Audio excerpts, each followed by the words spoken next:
Assalamualaikum warahmatullahi wabarakatuh.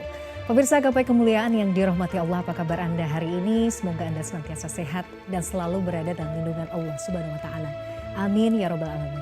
Alhamdulillah, senang sekali hari ini saya Meladia Rahma kembali hadir menjumpai Anda dalam program kesayangan kita Gapai Kemuliaan.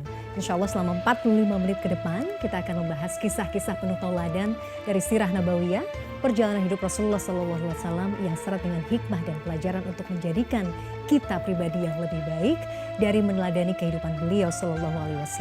Nah, seperti biasa tidak sendirian, hari ini sudah hadir bersama kita di studio ada gurunda kita semua, Kiai Haji Muhammad Faiz. Assalamualaikum warahmatullahi wabarakatuh. Waalaikumsalam warahmatullahi wabarakatuh. Kiai Faiz, apa kabar? Alhamdulillah baik, ini sehat. Lama sekali tidak berjumpa. Tidak didampingi oleh Mila. Masya Allah, hari ini Alhamdulillah bisa ngaji bareng lagi bersama Kiai Faiz. Dan bahasan kita kali ini seperti biasa, Kiai, ada berbagai macam yang menarik. Tapi sebelum nanti kita membahas, saya juga ingin mengingatkan bagi Anda pemirsa yang juga memiliki pertanyaan, Anda bisa mengirimkan pertanyaan Anda dalam bentuk video melalui nomor WhatsApp yang tertera di layar kaca. Pak Kiai, hari ini agak berbeda, biasanya kita 30 menit, tapi untuk pemirsa setia Gapai Kemuliaan, kita hadir mulai sekarang insya Allah sekitar 45 menit. Alhamdulillah. Dan nanti akan ada sesi terakhir di mana nanti ada sesi Ustadz menjawab, ada beberapa pertanyaan dari pemirsa yang juga insya Allah nanti akan dijawab oleh Kiai Faiz. Baik, untuk segmen pertama ini Pak Kiai kita belajar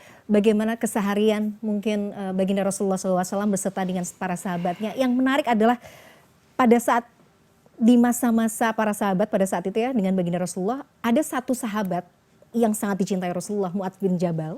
Pada saat itu kemudian beliau memimpin sholat Isya tapi membaca surat Al-Baqarah. Saya nggak kebayang sih itu seperti apa panjangnya. Nah, beliau punya catatan khusus. Bahkan Nabi Muhammad sendiri juga menyampaikan ada catatan khusus pada saat sahabat ini kemudian memimpin sholat dengan membaca surat yang panjang. Bagaimana kemudian tanggapan dan respon baginda Rasulullah pada saat itu? Tafadhol Pak Kiai. Jadi Mila, cerita tentang Mu'adz bin Jabal yang membaca surah panjang sekali itu ada di dalam banyak kitab hadis. Dulu saya ngaji Sahih Muslim di kaki guru saya puluhan tahun yang silam. Ketika membahas kisah ini, guru saya itu memberikan beberapa poin yang sampai hari ini saya ingat untuk saya jadikan nasihat dalam hidup. Yang pertama kata guru saya, untuk menjadi baik itu tidak boleh menjelekkan orang lain. Untuk menapak ketinggian kita tidak harus dengan merendahkan orang lain. Kemudian yang ketiga, pesan guru saya, jangan pernah menghakimi dan menghukumi seseorang hanya dari apa yang terlihat oleh mata atau terdengar oleh telinga tanpa kita pernah tahu apa alasan orang tersebut melakukan hal yang mungkin tidak bisa kita terima.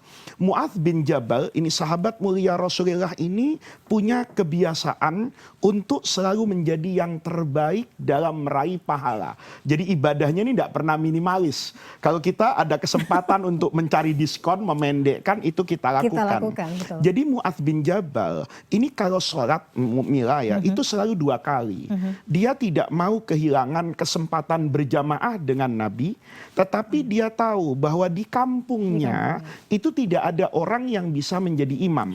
Jadi dia selalu meminta kepada masyarakat di kampungnya untuk bersabar menunggu beliau kembali dari sholat berjamaah dengan Rasulullah. Ini jaraknya cukup jauh antara masjid Nabi dengan kampung aslinya Mu'adz. Jadi setiap nanti selesai sholat bersama Rasulullah, Mu'adz memberi salam, kemudian dia cepat keluar dari masjid, dia naik kuda, kemudian kembali ke kampungnya, faya umun nas. Riwayat itu mengatakan kemudian Mu'adz menjadi imam. Satu hari boleh jadi kondisi kebatinan Mu'adz itu diliputi oleh keimanan yang luar biasa, keislaman dan keihsanan. Maka dia di sholat Isya, yang ini juga bukan lagi di awal waktu kan. Kalau misalnya sekarang azan itu jam 7:15, maka boleh jadi ini sudah mendekati jam 9 malam. Sholat di kampungnya Mu'az baru dimulai kan. Sayyidina Mu'az kemudian membaca surah Al-Baqarah 286 atau 287. Itu kalau dibaca tartil, itu pasti membutuhkan waktu yang cukup panjang. Maka salah seorang jamaah di belakang ini berpikir, kalau saya ikut sholat ini sampai selesai, maka sholat ini akan selesai pada waktu yang sudah malam sekali. Sementara saya ini punya kewajiban mencari nafkah. Hari ini nafkah saya masih kurang, dan besok pagi saya harus punya kondisi badan yang sehat untuk memulai pekerjaan saya. Maka orang ini memutuskan mufarokoh. Jadi Sayyidina Mu'az begitu makmum membaca amin bismillahirrahmanirrahim alif lam mim dzalikal kitab wa inal baqarah nih, maka dia menyempurnakan sholatnya. Boleh jadi orang itu salam selesai 4 rakaat isya, Sayyidina Mu'az ini belum ruku di rakaat pertama kan. Maka kemudian apa yang dilakukan orang ini kan terlihat nih Mila, sama jamaah secara umum. Jadi orang ini begitu menyempurnakan sholat mufarokoh, jadi begitu Mu'az mulai membaca Al-Baqarah, dia kemudian langsung apa ini? Ruku. Kemudian sujud, kemudian masuk rokaat. Yang kedua dia baca Fatihah, ruku, sujud, sampai menyelesaikan sholat 4 rokaat. Maka dia keluar dari masjid. Nah, faqilalahu, ini kalau ada gambaran mudahnya, ada orang yang melihat orang ini keluar dari jamaah. Nafakta, kamu orang munafik. Diajak baca Quran panjang-panjang dalam sholat untuk meraih pahala, kok nggak mau? Yang nggak mau ini pasti adalah orang munafik, bukan orang muslim yang baik. Nah, orang ini ketika dinyatakan sebagai orang munafik, ini kan tidak terima ya. Dalam riwayat yang lain dikatakan ada yang melaporkan kepada Sayyidina Mu'az. Mu'az, tadi waktu kamu jadi imam ada loh yang tidak mau ikut berjamaah sampai akhir. Maka gunjingan itu melahirkan statement, gosip kalau sekarang ini orang munafik. Maka mendengar hal ini para pemirsa, ini bisa jadi seperti apa yang dilakukan oleh banyak orang hari ini. Melihat sesuatu di foto, kemudian disebarkan di media sosial, kemudian di framing, dikasih kata-kata dasar munafik, diajak sholat malah kabur, kan seperti itu. Maka setelah ini terjadi, orang tadi itu melapor kepada Rasulullah Shallallahu Alaihi Wasallam, wahai Rasulullah, sahabatmu imam kami ini Mu'adz bin Jabal itu membaca Quran yang panjang, sementara saya adalah orang yang punya kewajiban lain dalam hidup ini, tidak sekedar menghabiskan waktu untuk sholat, tapi mencari nafkah, memenuhi kebutuhan keluarga. Mendengar penjelasan orang tadi, dan tentu Rasulullah melakukan cek ya terhadap recheck ya terhadap peristiwa tadi, maka Rasulullah memanggil Sayyidina Mu'az. Kata Rasulullah, afatanun anta ya Mu'az. Mu'az, apakah kamu akan menjadikan keimamanmu di masjid, kalau sekarang ini ketokohanmu dalam agama itu menjadi fitnah, menjadi sumber kerusakan. Kalau seperti itu caramu memimpin sholat, maka boleh jadi ada banyak orang yang tidak mau lagi berjamaah. Nah ini kan akhlak yang pertama nih. Kalau kita menjadi pemimpin, menjadi imam, bahkan dalam sholat, itu yang dilihat tuh kemaslahatan orang banyak. Bukan kemaslahatan saya. Kemaslahatan saya, ya baca ayat yang banyak. Sehingga pahala saya lebih banyak. Tapi boleh jadi di belakang saya, ada makmum mungkin yang sudah sepuh, yang tidak kuat untuk berdiri lama. Boleh jadi ada ibu di belakang yang meninggalkan anaknya yang masih balita di rumah. Ada orang sakit, ada orang yang punya keperluan dan lain sebagainya, yang ini tentu tidak bisa sholatnya seirama dengan saya yang boleh jadi tidak punya tugas apapun di malam itu. Nah ini adalah pelajaran seperti kata guru saya, bahwa untuk meraih ketinggian itu tidak perlu dengan merendahkan orang lain.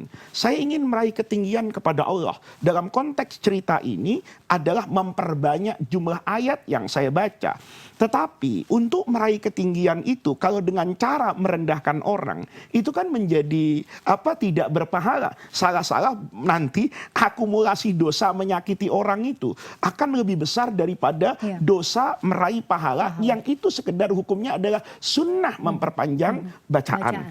Untuk menjadi baik itu juga tidak perlu menjelekkan orang lain. Kalau misalnya kita ingin meraih pahala yang banyak, itu kan bisa dengan cara memperpanjang bacaan Al-Quran, bisa juga dengan cara memperpendek. Tetapi ketika memperpendek bacaan, hatinya bicara, ya Allah, saya pendekkan bacaan ini agar mendatangkan ketenangan dan kedamaian buat makmum saya. Nah, ini adalah akhlaknya lah, ya, akhlak untuk selalu melihat kepentingan masyarakat banyak.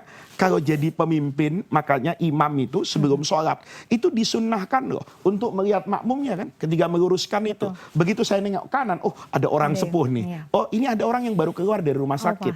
Dan begitu banyak hal yang berkaitan dengan kondisi makmum yang bisa saya pahami ketika saya memimpin sholat, agar saya selalu ingat bahwa saya ketika sholat berjamaah bukan kepentingan saya pribadi, tapi kemaslahatan jamaah. Oke, jadi ketika itu tadi ya, menjadi pemimpin, menjadi imam, sesimpel, sesederhana menjadi imam sholat, harus memperhatikan bagaimana kondisi makmum. Karena ketika misalnya itu nanti makmum justru akan berat, itu malah akan akan mengurangi nilai pahala juga ya Pak Kiai. Akan mengurangi nilai pahala. Jangan sampai orang jadi lari dari masjid, orang jadi lari dari kebaikan. Kemudian yang paling penting lagi, kisah ini mengajarkan kepada kita jangan mudah menghakimi orang. Setiap orang yang sholatnya terburu-buru itu dianggap orang munafik. Dia boleh jadi tidak terburu-buru, tetapi kondisi yang memaksa dia untuk seperti itu. Itulah rahasianya dulu waktu ngaji ini, kata guru saya. Kenapa pintu surga itu ada banyak? Agar orang bisa memilih dari jalur mana dia akan bertakarrub kepada Allah Subhanahu wa Ta'ala. Masya Allah, menarik sekali. Ini PR untuk kita semua, apalagi di zaman sekarang ya, di mana media sosial sudah semakin marak. Kita dengan gampang menilai orang hanya dari potongan video yang hanya sepersekian detik. Itu jadi pelajaran betul Pak Kiai. Mudah-mudahan kita bukan termasuk orang yang gampang menghakimi orang lain, apalagi saudara-saudara kita ya. Karena itu tadi, kalau kita sudah belum tentu yang kita hakimi itu malah jauh lebih karena kan kita tidak ikut merasakan apa yang dia rasakan. Maka dulu guru saya selalu bilang, Mila ya, kamu jangan pernah menghakimi dan menghukumi orang, ikut campur dalam hidupnya kalau kamu tidak tahu jalan hidup dia sejatinya seperti apa. Jangan kemudian norma yang biasa saya kerjakan dengan kondisi saya paksakan norma yang sama kepada orang yang berbeda kondisinya. Masya Allah, luar biasa. Pak Kiai menarik sekali, tapi kita harus jeda. Pemirsa jangan kemana-mana, Gapai Kemuliaan masih akan kembali saat lagi, tetaplah bersama kami.